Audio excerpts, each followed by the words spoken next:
제자전이 훨씬 더 사마천의 사기의 제자전보다 이 사람들이 양쪽을 어떠한 원본이 있다고 생각한다면, 아시겠어요? 어차피 이거 갖다 베낀 거니까 원본이 있다고 생각한다면 그 원본의 모습에 더 가까운 게 왕수 거예요. 그래서 공자가어라는 책 속에 있는 그 제자열전이랑 이 소위 말해서 사마천의 중리제자열전 이 두 개를 다 봐야 돼요. 굉장히 비슷비슷한데 그걸 보면서 우리가 구성을 합니다. 그런데 거기 보면은 애매해. 대개 뭐냐면 누가 몇 년도에 태어나고 몇 년도에 이렇게 돼 있질 않고, 예를 들면 공자보다 몇 살 어리다 이렇게만 다 돼 있어요. 몇 살 어리다 이렇게만. 전부 제자들 이런 게 연대라든가 이런 출생 이런 게 자세히 없고, 이건 뭐냐면 전부 구전으로 내려온 걸 적었을 거예요.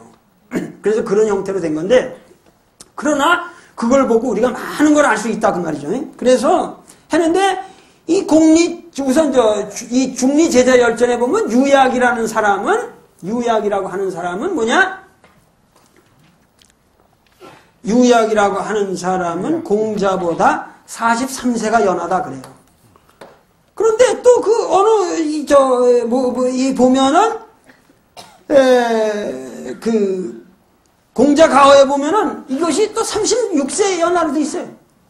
그러니까 이렇게 다르다 이 말이지. 그래서 양쪽을 다 봐야 되는데, 어떤 사람은 또 어느 전에 내려온 구전들인지 13세 연하라는 설도 있고 33세 연하라는 설, 이게 종잡을 수가 없어요. 그러니까 근데 내가 생각하기에는 하여튼 이쪽이 맞는 것 같아. 43세나 36세 연하니까는 이건 말년제자죠. 근데 유약이는 노나라 사람이에요.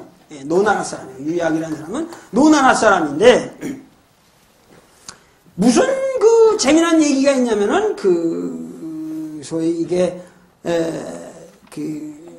이제 맹자에도 또 나오거든요. 맹자에도 이 얘기가 나오는데, 유약의 얘기가 나오는데, 이 유약이라는 사람이 아마 덩치가 좋았던 사람인 것 같아요. 덩치가 좋고 풍채가 아주 좋았던 사람 같아요.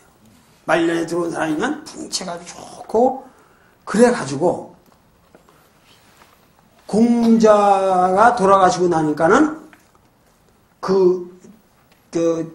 초대교회나 마찬가지죠. 공자 교단에서 얘기가 너무 섭섭하다 지금. 공자 선생님이 갑자기 없어서 섭섭하니까 대리 공자님을 만들자.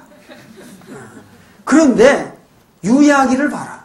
저 풍채가 저렇게 좋고 키가 크고 그 무장 아니면 공자하고 비슷하게 생긴 모양이에요. 그러니까는 저 사람을 모셔가지고 우리가 공자처럼, 그러니까 왜 옛날에도 그 시동이라는 것도 왜 제사 지낼 적에도 그 조상을 갖다가 그냥 신중한 놓지 않고 시동이라고 해서 애를 갖다 거기다 대리로 세우잖아요. 그런 거 아시죠? 예. 그래가지고 이제 어린애한테 이렇게 조상을 상징하는 것처럼 해서 거기다가 절을 하고 그런단 말이에요. 옛날에 그 시동이라는 게 그런 시동이 아니고 이렇게 쓰는 걸 거야 아마. 근데 그런 개념으로 유약을 모시자 그랬단 말이야. 그러니까 사람들이 다 괜찮은 아이디어다. 근데 내가 생각해 이게 얼마나 졸렬한 발상입니까? 그게 되겠어요. 그러니까는 그 옆에 증자라는 사람, 이게 소위 이제 효경의 저기다 그러는데, 이 증자라는 사람도 이게 말년 제자예요. 중국이, 노노에서는 우리나라 유생들은 증자 그러면 깜빡 죽을 건데, 나는 증자를 개똥같이 생각나.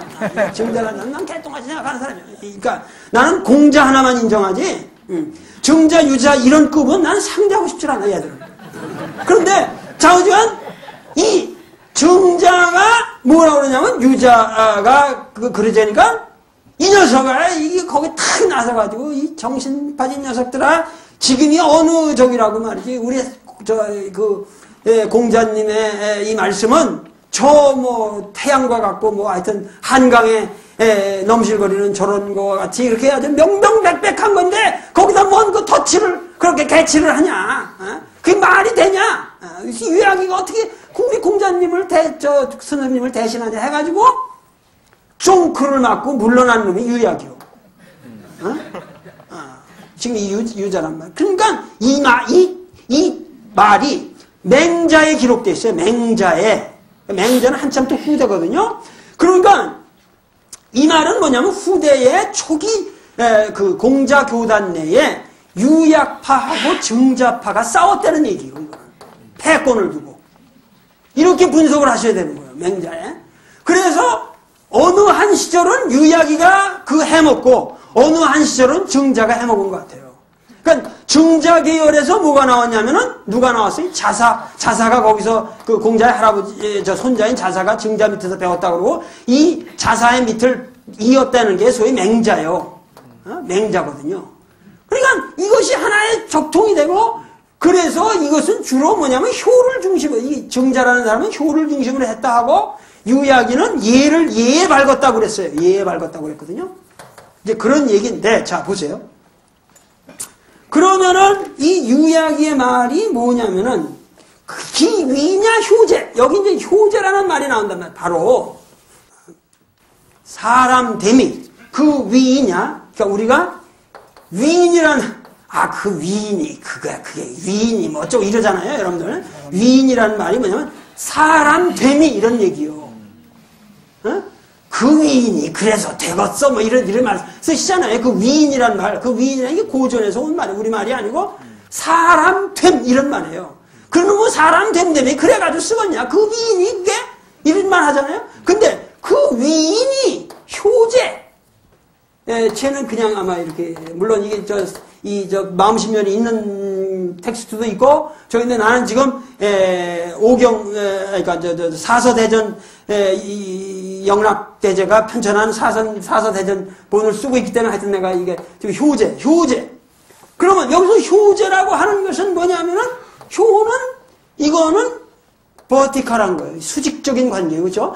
부모님을 1차적으로 부모님을 하는 그러한 덕성의 관계로 우리가 효라고 그래요. 그걸 효라고 그러고 제라고 하는 것은 수평적인 관계란 말이에요.